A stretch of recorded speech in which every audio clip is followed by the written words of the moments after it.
तो चलिए next type का क्वेश्चन देखते हैं। अब क्या कह रहा है ये भी वैसा ही, पर इसमें क्या कह देता है, दो पॉलिनोमियल दे दिए gx और fx, कह रहा है कि प्रूव करो कि gx जो है वो fx का फैक्टर है। कोई चीज किसी का फैक्टर कब होती है, जैसे 4 का फैक्टर 2 है, तो इसका मतलब क्या है कि 4 को हम 2 से डिवाइड कर सकते हैं और रिमाइंडर 0 आ जाएगा। 4 को 2 से डिवाइड करेंगे तो 2 दूनी 4, 2 2 4, जी रिमाइंडर आ जाएगा 0, मतलब 2 जो है वो 4 का फैक्टर है।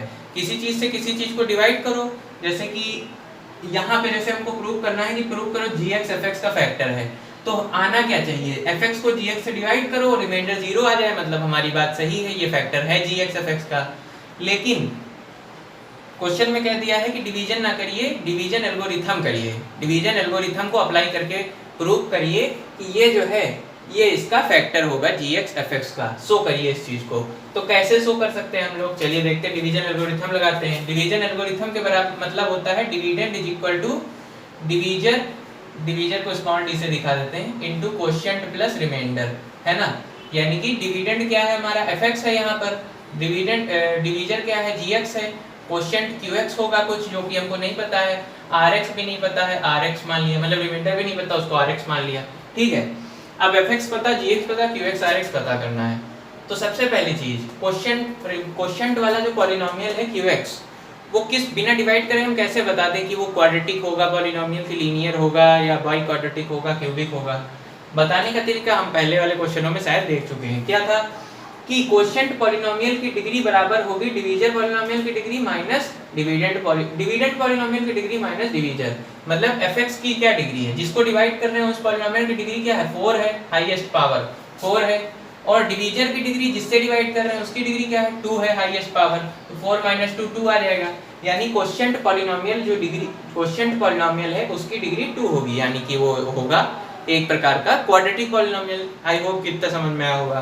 क्वाड्रेटिक पॉलिनोमियल होगा तो इसको हम लोग लिख सकते हैं क्या, क्वाड्रेटिक पॉलिनोमियल का general form ax² + bx + c, इतना लिख सकते हैं। और अब रिमाइंडर के बारे में बात करते हैं।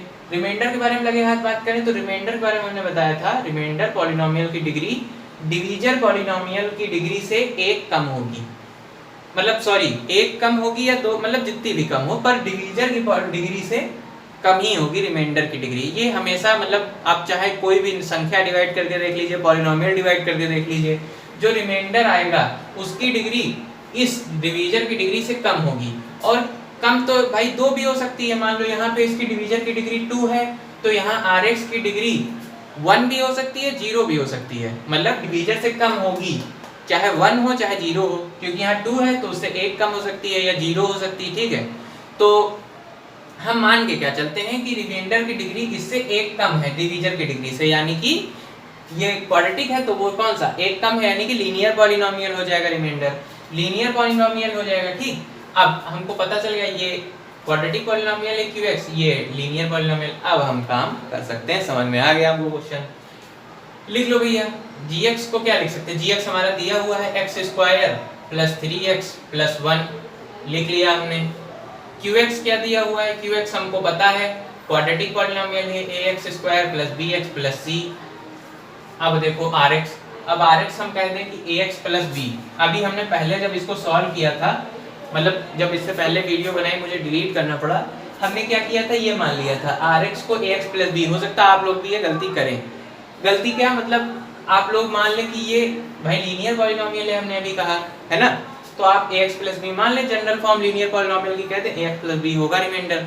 पर यहीं पे क्वेश्चन गलत हो जाएगा, फिर आगे सॉल्व नहीं, मतलब फाइनल में आपको समझ में नहीं आएगा ये क्या किया मैंने, है ना। तो गलती क्या होती है कि ये जो रिमाइंडर है, अब यहाँ तो x के फॉर्म में होगा, चलो ठीक है, पॉलिनोमियल वेरिएबल x रखिए, ठीक है, पर ये जो a और b रख दिया आपने, और यहाँ इस क्वाड्रेटिक पॉलिनोमियल में भी a और b रख दिया, तो ये दोनों सेम नहीं हो सकते। a और b भाई क्या होते हैं, क्या होते हैं, इसके कोफिशिएंट होते हैं, कोएफिशिएंट, और इसके ये कोफिशिएंट है, ये यहाँ पे क्या है b मान लिया, कोई कांस्टेंट होगा, है ना। लेकिन ये दोनों के बराबर होंगे ऐसा तो क्वेश्चन में कहा नहीं है, मतलब ये 3x² + 2x + c होगा और ये वाला 3x + 2 होगा, ऐसा जरूरी तो है नहीं, ठीक है। तो a और b आपने यहाँ भी रखा है और b यहाँ भी रखा है, ये चीज आप जहाँ करेंगे गलत हो जाएगा, है ना। तो कोफिशिएंट जरूरी नहीं, हो सकता है ऐसा केस हो कि ये बराबर हो जाए, पर हम अपने मन से नहीं रख सकते बराबर, तो हमको यहाँ पर ए एक्स बी की जगह पी एक्स प्लस क्यू मान के करना पड़ेगा। ये भी तो लीनियर पॉलिनोमियल है, बस कोफिशिएंट को हमने ए बी की जगह पी और क्यू मान लिया है ना। बस इतनी सी बात समझने की। अभी मैंने पहले किया था तभी मेरा गलत हो गया था, है ना, तो उसको मैंने वीडियो डिलीट की फिर। अब देखते हैं, अब इसको जरा सॉल्व कर लेते हैं, मल्टीप्लाई कर लेते हैं, तो ये आ जाएगा a x cube plus b x square, sorry a x 4 आ जाएगा, एक्स पावर 2 है दोनों जगह, तो x 4 plus b x cube plus c x square. अब इससे मल्टीप्लाई करेंगे 3x से, तो 3ax cube plus 3bx square plus 3cx plus, अब 1 से मल्टीप्लाई करेंगे तो वही चीज़ आ जाएगी ax square plus bx plus c, है ना, और इधर px प्लस q था तो उसको वैसे ही लिखा रहने दो px प्लस q। अब जो एक जैसे हैं उनको एक पास ले आइए, x की पावर 4, x की पावर 4 वाला एक ही टर्म है तो इसको ऐसे लिखा रहने दो। क्यूब वाले कितने टर्म है, bx क्यूब है तो bx क्यूब लिख लिया। क्यूब वाला और कोई है, 3ax क्यूब है तो 3ax क्यूब को इसके बगल ले आए, बस इतने हो गए, है ना। अब cx स्क्वायर है तो अब स्क्वायर वाले टर्म लेते हैं, cx स्क्वायर ये हो गया, 3bx स्क्वायर है 3bx स्क्वायर हो गया, ax स्क्वायर है ax स्क्वायर आ गया। अब x वाले टर्म लेते हैं, 3cx है 3cx हो गया, bx है प्लस bx हो गया, प्लस px है प्लस px हो गया। अब क्या बचा, c और q, तो c और q को एक साथ लिख लेंगे, एक ब्रैकेट में कर देंगे, इनके साथ x नहीं है, मतलब वेरिएबल नहीं है, केवल कांस्टेंट नंबर है तो इसको ऐसे लिख लिया। अब हम लोग कॉमन लेंगे, क्या कॉमन लेंगे, इधर x की पावर 4 है तो लिखा रहे तो x की पावर 4, इन दोनों में x क्यूब है तो x क्यूब कॉमन ले लेंगे, प्लस का x क्यूब कॉमन लिया, अंदर बचा b प्लस 3a, है ना। अब इधर x स्क्वायर कॉमन ले लेंगे तीनों टर्म में, तो इधर बचा c plus 3b plus a। अब इधर x कॉमन ले लेंगे तो अंदर बचेगा 3c plus b plus p, इधर क्या बचा c प्लस q, है ना, ये तो मतलब है ही है, इसमें x इसमें वेरिएबल नहीं था तो इसको ऐसे ही लिख लिया। अब हमारा काम हो गया। अब डिविडेंड हमने इधर नहीं लिखा था, इधर वाला LHS लिख रहे RHS लिख रहे थे, LHS नहीं लिखा था, अब LHS उतार लेते हैं। डिविडेंड fx हमारा क्या था, fx हमारा था, बार बार उतारने से मतलब थोड़ी था, उसको आखिरी में कंपेयर करना रहता है, तो एक बार उतारते हैं हम लोग। 3x की पावर 4, आई होप कि ये आपको दिख रहा होगा, 3x की power 4 plus 5x cube minus 7x square plus 2x plus 2, है ना, दिख रहा होगा, वैसे देख लेते हैं एक बार, दिख तो रहा है। 3x की power 4 plus 5x cube minus 7x square plus 2x plus 2, तो ये अब इनको कंपेयर कर सकते, देखो ये सिमिलर फॉर्म में दिए हुए हैं, ये x की power 4 x power 4 x cube, अब कंपेयर कर सकते हैं कोफिशिएंट्स को, मतलब इस टर्म को कंपेयर करिए, x की पावर 4 है और साथ में a है, इधर 3 है, तो डायरेक्टली हमने क्या लिखा, a बराबर 3, ठीक है। 5x क्यूब है, यहाँ पे ये x क्यूब है, तो b प्लस 3a बराबर 5 होना चाहिए, b प्लस 3a बराबर 5 होना चाहिए। a की वैल्यू 3 आ चुकी है, यहाँ पुट करेंगे 3 3 9, और 9 में से मतलब 5 में से 9 घटाएंगे 4 बचेगा माइनस का। c के अब